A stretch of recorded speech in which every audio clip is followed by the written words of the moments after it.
আজান মায়েশা সিদ্দিকা বলে, পৃথিবীর মানুষ তোমাদের একটা সূর্য আছে, সেই সূর্য দিনের বেলায় উঠে সন্ধ্যায় অস্তমিত হয়, আর আমার ঘরে একটা সূর্য আছে যেই সূর্য রাতের বেলায় উদিত হয়। কোরআন বলেছে, লাকাদ জাআকুম মিনাল্লাহি নূর, মিনাল্লাহি নূর, মিনাল্লাহি নূর।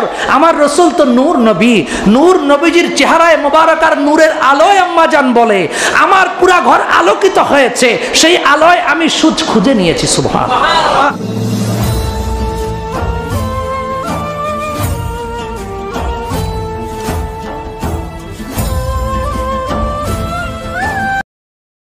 আল্লাহু আকবার কোন।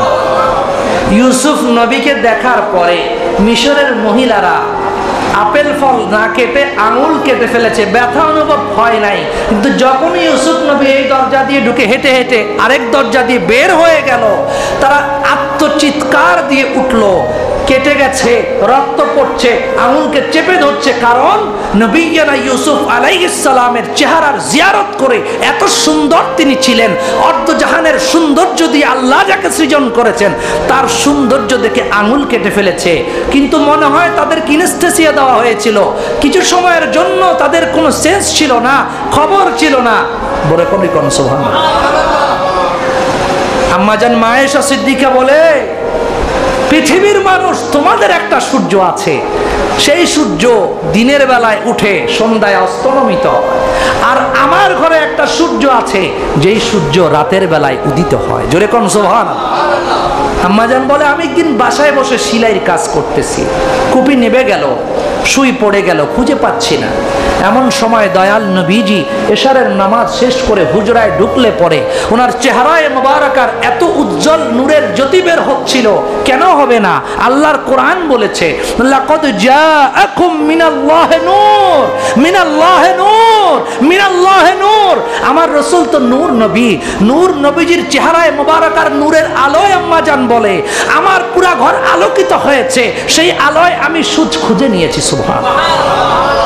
মিশরের মহিলারা, তোমরা ইউসুফ নবীকে দেখে আঙুল কেটেছো, আমার নবীকে যদি তোমরা দেখতা, রসুলের পাককে যদি তোমরা দেখতা, আঙুল নয় গলায় ছুরি চালাতা, তারপর তোমাদের অনুভূতি থাকতো না। জোরে জোরে কোন সুবহানাল্লাহ।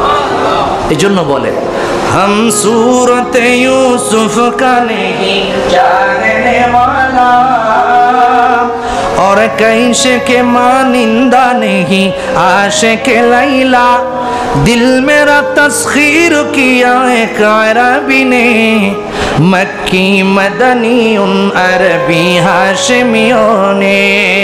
जोरे कन्ना सुभान।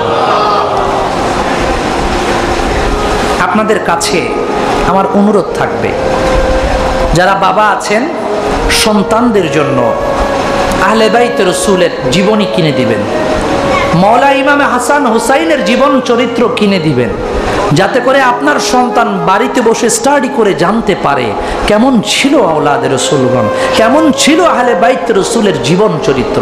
আপনার মেয়েকে খাতুনে জান্নাত মা ফাতেমাতুজ জাহরার জীবনী উপহার দেবেন। আপনার মেয়ে পড়বে, অধ্যয়ন করবে, তখন সে অনুধাবন করবে খাতুনে জান্নাত। এই খাতুনে জান্নাতের অধীনে কোটি কোটি অসংখ্য মহিলাগণ রমণীগণ জান্নাতে যাবে, তাদের আইডল খাতুনে জান্নাত। এই খাতুনে জান্নাত যদি পর্দা করতে পারে, আমি কেন পারবো না? খাতুনে জান্নাত যদি স্বামীর কথা বাধ্যগতভাবে মানতে পারে, আমি কেন পারবো না?